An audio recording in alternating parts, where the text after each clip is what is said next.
12 घंटे की परेशानी के बाद ग्लिच को दूर किया गया, लेकिन इस दौरान 6000 से भी ज्यादा पैसेंजर फंसे रहे। शुक्रवार रात लंबी लंबी कतारें देखी गईं। रात में करीब 9 बजे इंडियन एयरपोर्ट अथॉरिटी ने बताया कि ग्लिच को दूर कर लिया गया है। एटीसी के AMSS की समस्या दूर की गई। बैकलॉग की वजह से थोड़ी दिक्कतें हुई। ऑटोमेशन चालू होने में देरी बताई गई। स्थिति को जल्द सामान्य करने की जानकारी दी गई। एयरपोर्ट पर जो खतरा नजर आया, क्या वो एक टेक्निकल फॉल्ट था या फिर कोई साइबर अटैक, जिसने लोगों के साथ साथ एयरपोर्ट अथॉरिटी को भी परेशानी में डाल दिया। फिलहाल सरकार और अथॉरिटी दोनों की तरफ से ही इस संभावना से इनकार किया गया है।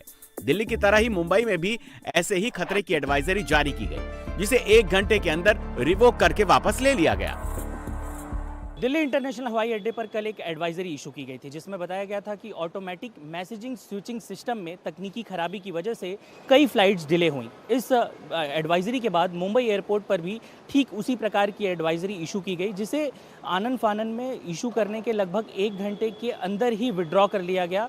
अथॉरिटीज़ की माने तो ये जो पूरी की पूरी एडवाइजरी निकाली गई थी, ये एक ह्यूमन एरर था। फिलहाल इस वक्त हम मुंबई एयरपोर्ट पर ही मौजूद हैं। आपको मौजूदा स्थिति दिखाते हैं कि फिलहाल कल जो परिस्थिति बनी थी, उसके बाद फिलहाल यहाँ पर किसी भी प्रकार की कोई भी समस्या नज़र नहीं आ रही है। यहाँ पर किसी भी प्रकार की कोई भी स्थिति नज़र नहीं आ रही है। आप देखिए कि यहाँ पर जो फ्लाइट्स हैं वो भी अपने समय से, निर्धारित समय से बिल्कुल सुचारू रूप से चल रही हैं। आने जाने वाले जो लोग हैं वो भी बिल्कुल नियमबद्ध तरीके से, बिल्कुल उसी तरीके से जा रहे हैं जो उनकी फ़्लाइट्स हैं। किसी भी प्रकार से कोई भी समस्या यहाँ पर जो है वो फ़िलहाल नज़र नहीं आ रही है। हालांकि जो एडवाइजरी थी, जिसको लेकर ऑफिशियल्स की तरफ से ये बयान निकलकर सामने आया था कि यहाँ पर जो भी एडवाइजरी थी वो एक प्रकार का ह्यूमन एरर था, उसमें कोई परेशानी नहीं थी।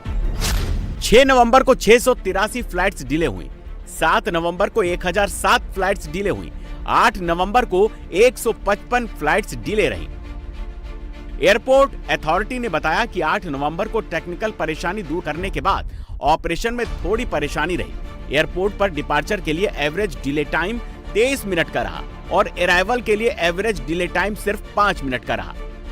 मेरी फ्लाइट थी 11:15 की मिडनाइट, बट वो उन्होंने ऑन द वे जब मैं था तो मैसेज आया कि 1 आवर डिले हो गई है। आई थिंक ये IGI एयरपोर्ट पे जो लैंडिंग का इशू था बिकॉज ऑफ ETC फेलियर, उसकी वजह से हुआ था डिले 1 आवर का। रफली ऐसा कुछ बड़ी प्रॉब्लम तो नहीं हुई, बट हाँ थोड़ा मोड़ा हॉच पॉच सिचुएशन हुआ बिकॉज हम ट्रैवल करने के लिए प्लान करके निकलते हैं घर से एडवांस में 3 आवर्स माइंड में रख के, और जब पता चलता है कि फ़्लाइट ज़्यादा डिले हो गई तो थोड़ा सा ये होता है कि टाइम कैसे आदमी स्पेंड करे। ऑटोमेटिक मैसेज स्विचिंग सिस्टम में आई तकनीकी खामी। तकनीकी दिक्कत का असर फ्लाइट ऑपरेशंस पर पड़ा।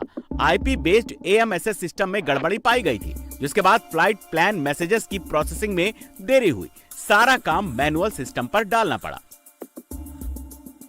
एयरपोर्ट पर यह सिस्टम इसलिए जरूरी है क्योंकि ये एयर ट्रैफिक कंट्रोल सर्विस से जुड़ा कंप्यूटर नेटवर्क सिस्टम है।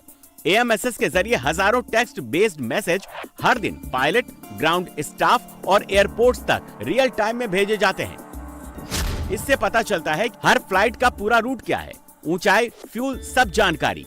फ्लाइट ने कब उड़ान भरी, फ्लाइट कब लैंड हुई, उड़ान में देरी की सूचना, प्लान बदला गया या रद्द किया गया, मौसम संबंधी अपडेट, एयर स्पेस में चेतावनी।